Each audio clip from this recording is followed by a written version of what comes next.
and everyone is owing an average of 25,000 Ghana cedis in this country, and it doesn't look like the country is moving in the right direction. And the vice president, who is also the MPP's flag bearer, is going around promising unrealistic promises.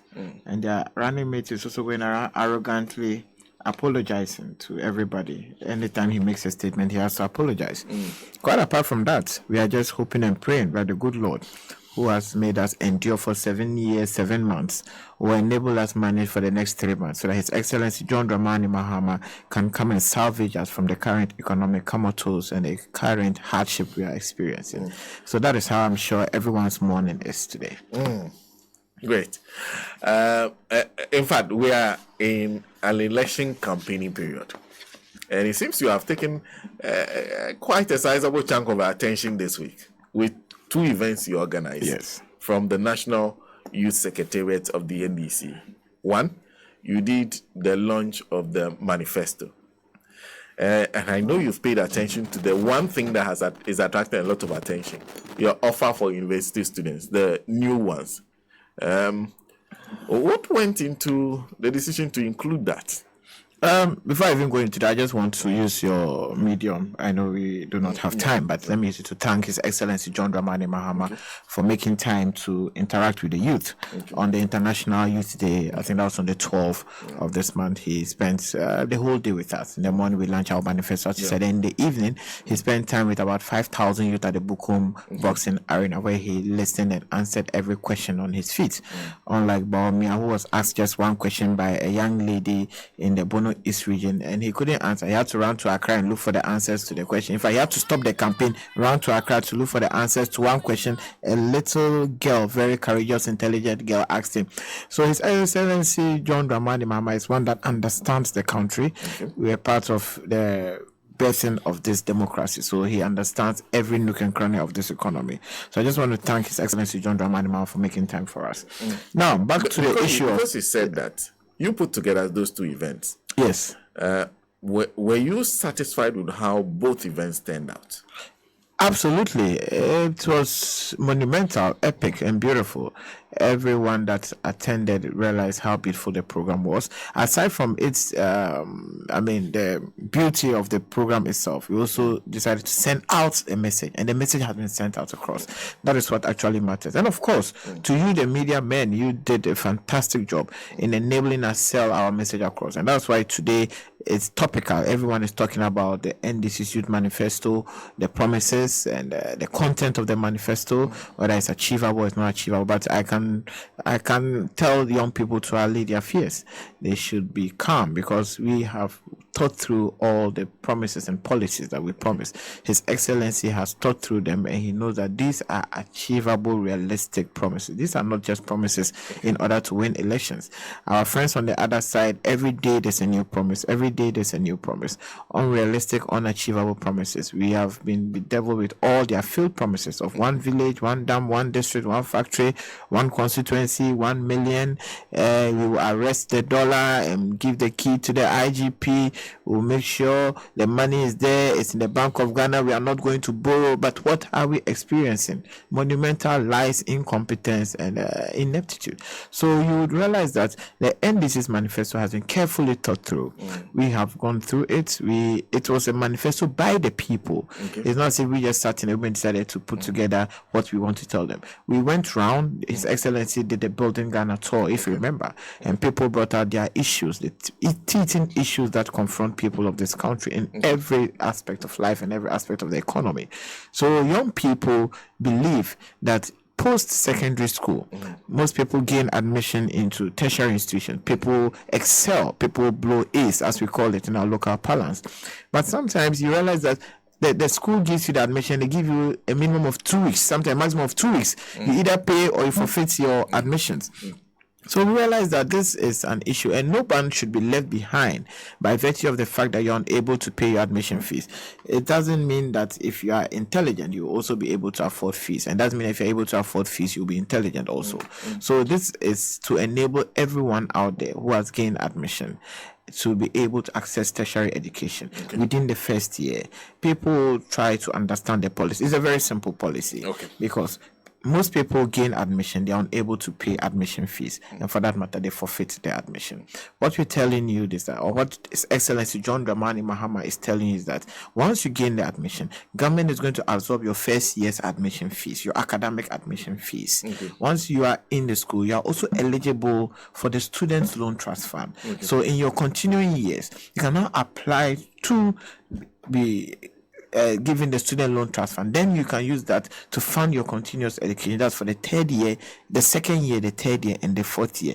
It's a very simple policy. So what you're promising to absorb is the admission fees. Yes, the admission fee, which also includes the academic facility user fees. Okay, yes, okay, yes, okay. Yes. Because that's the. I was just having a conversation with Professor Gachi and Professor Kudugu, and they both say the academic user fees that you keep referring to are a part of the admission fee. They are not the entire admission fee. Yeah. That it should be clear. If you're seeking to absorb admission fee, say admission fee. But what you are essentially suggesting by saying academic user fee is that we will take away the academic. So is the admission fees less the academic user fee. So clarity, admission fee or admission fees less the academic user fees. It's a composite fee. So what I understand where he's coming from, because I've been part of school fees negotiation. Okay. Now there are various components to it. They have what they call the AFUF. Even when you are getting admission, there's an admission fee, which is different from AFUF, etc., etc. What you tell me is that we are going to absorb the academic fees. So the academic fees is that we are absorbing the fees that will enable you gain admission into the school, and the admission fee is part of the academic fees. The AFUF is part of the academic fees. That's what gives you your eligibility to come into the school or to gain admission into the school. Most importantly, the only thing we are not absorbing is your hostel accommodation, etc. I know our friends on the other side have decided to run that debate that we are not absorbing the accommodation fee. How can I give someone admission? But what you need to do, we need to be grateful and be happy. At least if you needed 10,000 to go to school and the government has absorbed a component or a part of it, and now you need maybe 5,000 to go to school, young people will be grateful. Young people will be extremely happy, and that is what we seek to do. I've also heard them try to ridicule it by saying that, you pay my first year fees, what about the continuing years? And we've told that there's a solution to that with the student loan trust fund. The next question they ask is that there's no money, and how are you going to fund it? And our simple answer to them is this: if we cut the wastage in government spending, we should be able to cater for this, because per the computation and the mathematics, what we need is about 275 million Ghana cedis, between 275 million 290 million Ghana cedis, to be able to fund this policy. And His Excellency John Dramani Mahama is telling you that government machinery spending alone for this year is 2 billion Ghana cedis. So even if you're taking 20 to 25% off the government machinery, spending machinery, we'll be able to fund this very laudable, beautiful policy. Quite apart from that, you have the president flying luxuriously in a private jet for 1 year annually. He spends 60 million Ghana cedis just to fly the length and breadth of this globe, because he feels that the presidential jet is uncomfortable for him. He's so tall, according to the president, he's so tall that when he sits in the presidential jet, he's unable to stretch his feet. When you and I know, if not for anything at all, I'm taller than the president. But he says he's so tall that the presidential jet is uncomfortable for him.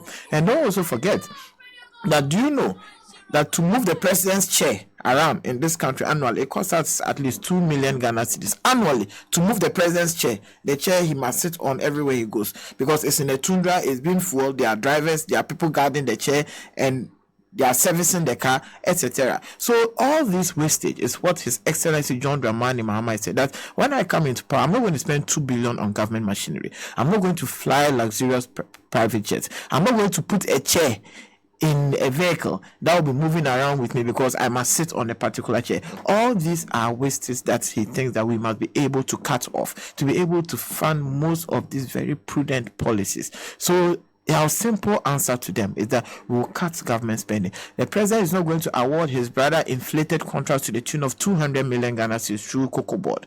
The president is not going to award contracts to his daughter and her associates to the tune of over 30-something million dollars, which is even more expensive than funding all level hundreds of first year students. The president is going to put over $58 million in a hole in the name of a cathedral, which is more expensive than funding first years or level 100 students who would want to gain admission to various universities. So you see that it is all about setting your priorities right, getting your priorities straight, and being a government that says that this is what I want to do to help the good people of this country. It's not about me, it's not about my luxury, but it's about making sure that I put young people at the center of affairs. I put young people at the front of developing this country. And that's why we are calling on young people that come on board. Let us build the Ghana you and I want to be. And that Ghana can only be built with no other person than His Excellency John Dramani Mahama, the former president, the current flag bearer, and the incoming president of the Republic of Ghana. So great. You have a cost to it. You've costed it. But are you clear on, because there's this question now about if I'm in a technical university, would I benefit from it? I've seen some. But I've seen a flyer. I've seen a flyer that say, "Oh, technical."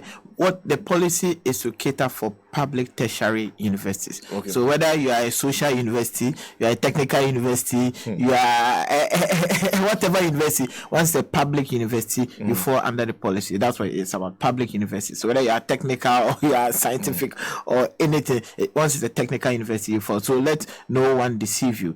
I've seen people fly. Our opponents, MPP on the other side, they are bereaved of ideas, they are bereaved of policies, they are bereaved of. In fact, they even suggested that you stole their policies. Oh, but how can we steal? National organizer suggest that. Oh, but if he thinks well, that is an apology of a statement, thinking that we could steal a policy from the MPP. I've never heard them say it anyway. We have said it, and if you remember, even in 2020 elections, it was a promise that was made. Okay. Yes, in 2020 elections, you could do your research. It was a promise that was made. Okay. So I'm surprised today he's saying that we've stolen a policy from them. But if he says we've stolen a policy from them, that only shows how smart the NDC is and how weak they are, that they couldn't even guard their own policies and they allowed us to steal. Because if you are weak enough to allow your policy to be stolen, and you are even weak enough to come out and say it was stolen, this just shows how weak the MPP is and how weak the MPP youth are and how weak they will be and how we are going to beat them come 2024 December elections. Because if you said you haven't heard, I have gone to, this is him speaking, I think on Adum FM, says they are taking from some of our policies and adding them to theirs. Baumia said something in the past and now they are also saying the same thing. I don't have a problem if it's going to help Ghana, which is what we are looking for.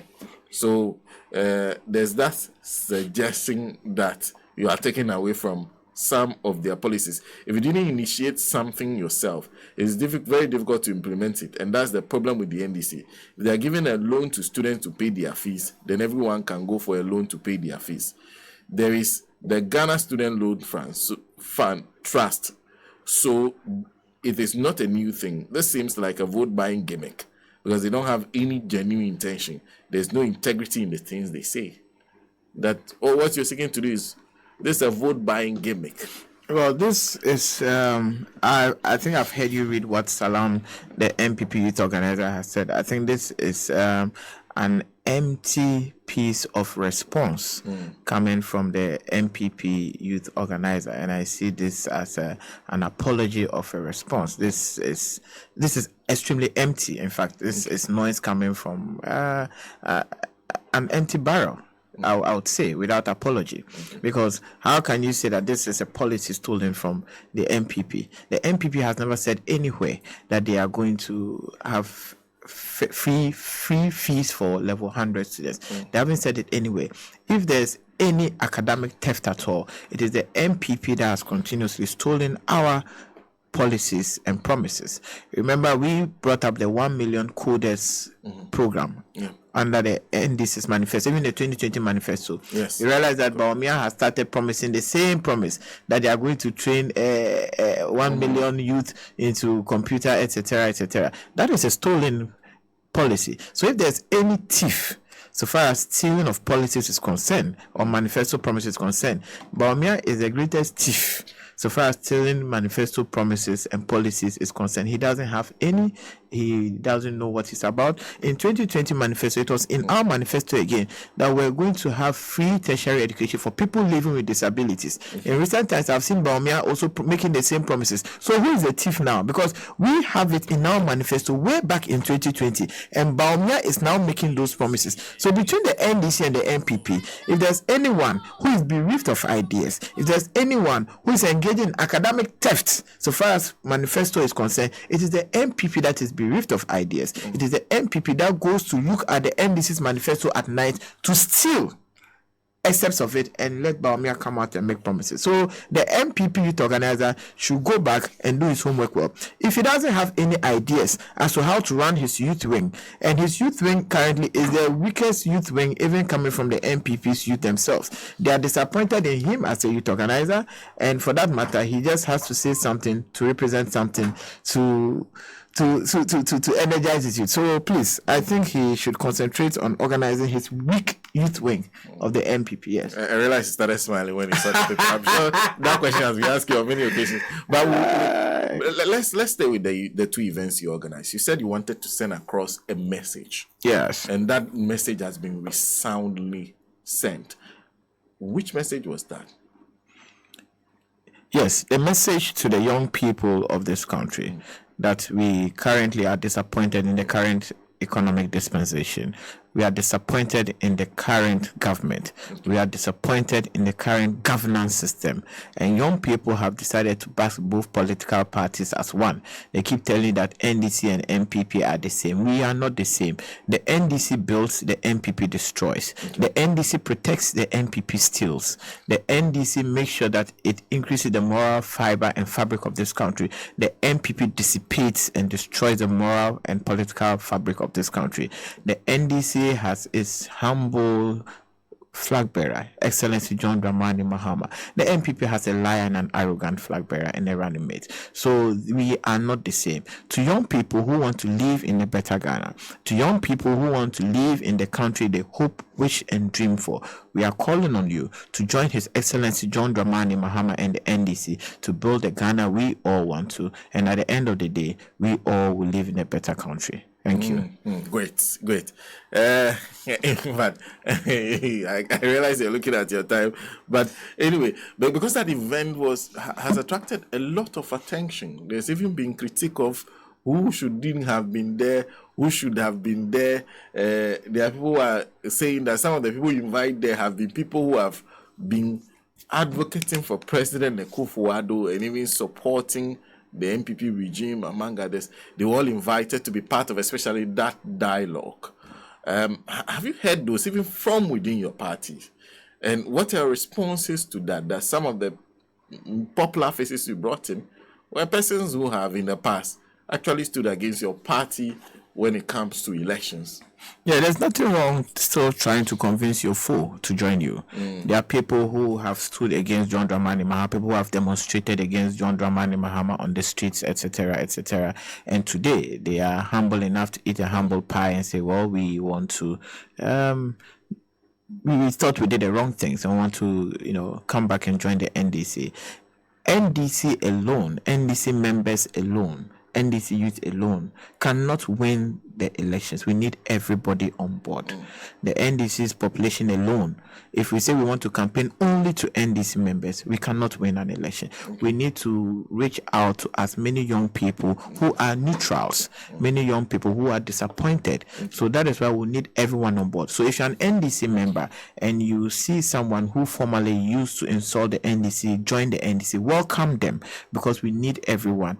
I know issues of the Bukom Boxing Arena, people who demonstrated against NDC, yet we invited them. That is what we do. We are a party that accommodates everyone. Unlike the MPP, if you dare speak against Akufo-Addo, it will come after you. Even journalists have run away for their life. Journalists have sought refuge in South Africa. Journalists have gone into exile in this current Fourth Republic. But the NDC is a party that even if you come against us and we think your criticism is founded or grounded in facts and honesty, we will extend an olive branch to you. We'll let you understand maybe the challenges we were faced with or the issues that we were confronted with, and we'll convince you to join the NDC, and you can actually be an advocate or an ambassador for the NDC. So we call on everyone, those who spoke against the NDC, journalists, celebrities, socialites, influencers, to join the NDC. It is not late. We still have room for everyone. So if you're an NDC member and you see young people join the party who hitherto used to insult us, welcome them. Do not deter them. Do not sack them. That is the message I have for young people. Did you give a question to Kojo Sheldon to ask? That is a big lie that was cooked from the deepest parts or pits of hell. And I'm surprised that a young man like him, who I thought was doing well and would be honest, I thought he would have been honest enough to tell the truth. But in this social media world, people do anything and everything just to trend. Nobody invited Kojo Sheldon and offered him a question that we want you to ask this question. No, never. Just like any other influencers, we extended an invitation to him. If you want to come and ask your questions. The next day, we see him tweeting that we invited him and said we wanted to give him. That is a big fat lie. And I'm telling you that lie has been cooked from the deepest part of hell. And I'm surprised that as a young man like him, he would want to engage in such frivolous lies. I am disappointed in him as an individual. I used to like him because I thought he's a young guy, irrespective of your political divide. If you're a young man and you're doing well, I like you. I watch your things and I think, you are doing well. This is a young man I thought was doing well in the social media space. But for him to come out and lie, I am extremely disappointed in him. And I don't expect someone of his nature who has tried to build a brand to lie in such a way. He was extended an invitation like any other person. And if you watch the program, it's not as if we pick the people to ask the question. You raise your hand and His Excellency picks. Okay. So he didn't even know anybody who was asking the question. So you raise your hand and His Excellency raises his head. You go like, okay, you that. So he could have picked anybody, anywhere, anytime. You understand? And the questions that were asked, over 50 questions. Are you trying to tell me that we would send the pictures of 50 people to His Excellency and tell him that these are the people to pick, even in the dark? So please, Kojo Sheldon, if he wants to trend, he should try again. He shouldn't try trending with the NDC. That is a lie. It is a big lie. It's not just a lie, it's a big lie. He was invited, yes, like any other person. He was given an invitation card, but he wasn't offered that come and ask specific question. That is a big fat lie. So once you invite the person, it is the person's prerogative whether to ask a question or not. Yes, once you are there, you raise your hand. If you catch the eye of His Excellency, he'll call you to ask a question. Okay. So there are people there who raised their hands and maybe didn't catch the eye. There were others too who raised their hands and caught his eye. So if you are there, you raise your hand, you catch his eye, you ask the question. There's also a very good events and fantastic organization from the Youth Secretariat, though. But I know I need to have you back again because I even wanted to ask you, one of the questions that came to mind was, when you are putting together a manifesto, it's like putting together an album.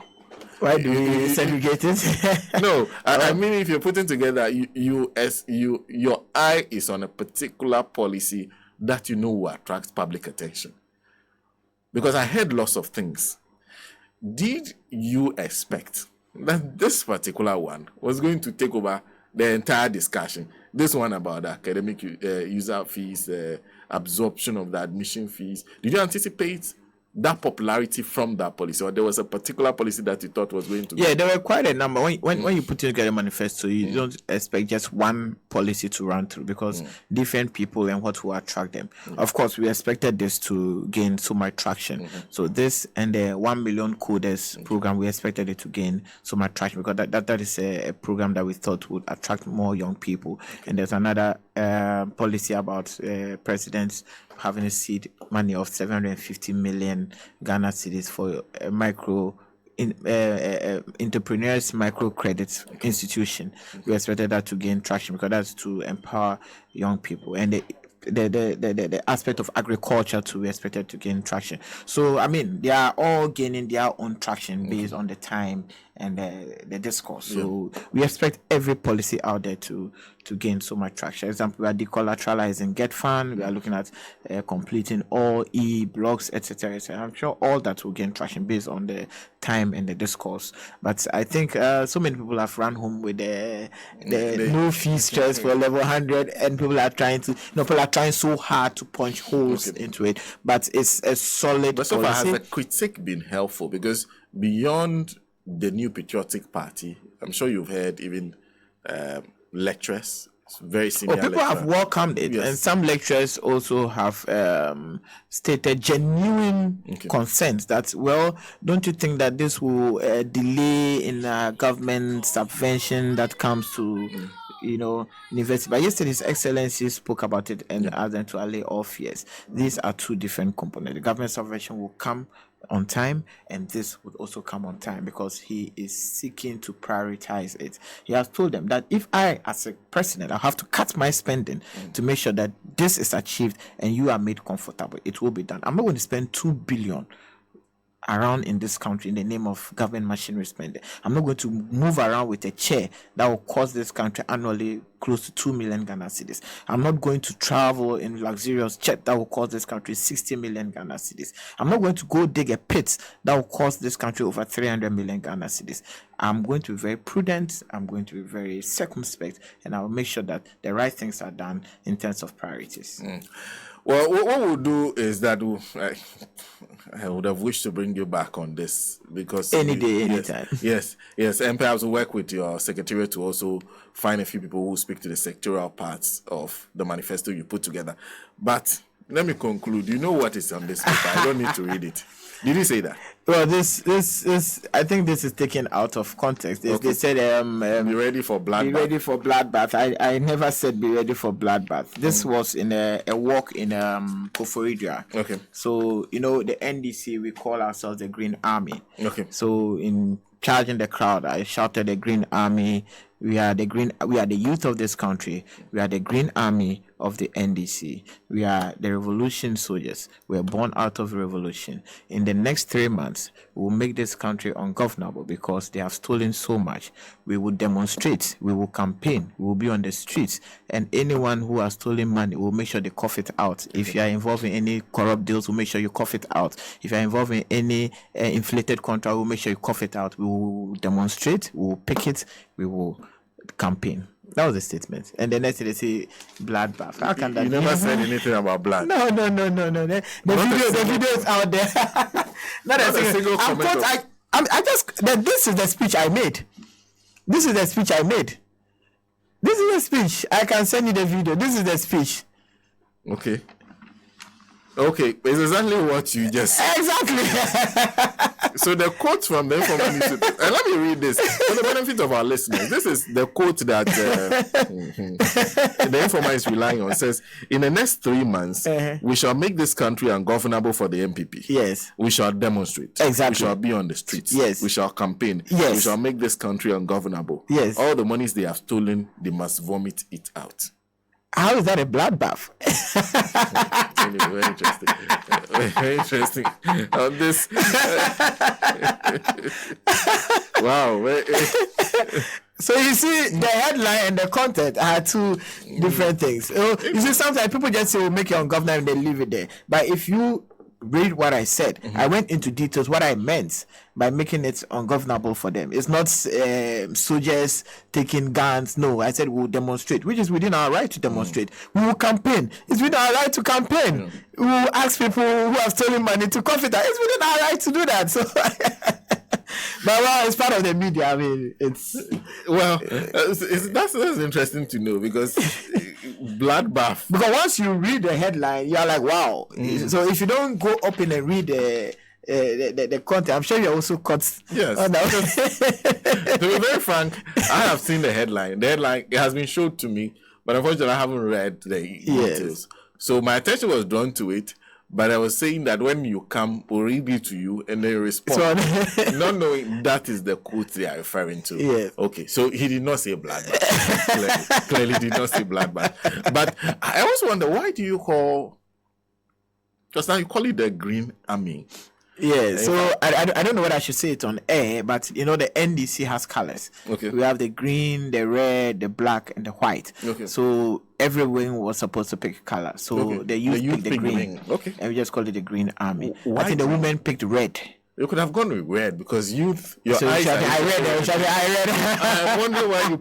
So why pick the green? Why green was? Well, maybe I don't know, but I'm sure just color. We just pick the green. Well, anyway, we could have been Green Army or I Red movement. It could have been anything because it could have been an I Red movement. So we are all in red. The women picked red. The women rather picked red. I think they should have picked white. I'm surprised when the women picked the red.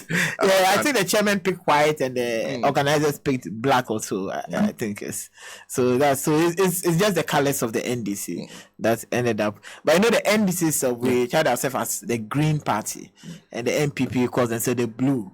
So we are also leading the chat to green the Ghana. It's interesting, but like I said, I think we need to have this conversation again. Absolutely. The particular leadership group now is doing so many firsts. Yeah. You've been led by George Opariado to do a secretariat first time, and then you have also done the youth manifesto. I'm also wondering First time, what else is in stock from the youth. Now you can probably call it the youth secretariat of the National Democratic Congress. So it will be interesting to have you in studio again. Absolutely. I'm always available. So we'll find time. Thank you, my brother. It's nice to meet you. Nice to meet you. Have a good day. So there's no bloodbath. It's Osman Ayariga Esquire. Very calm gentleman.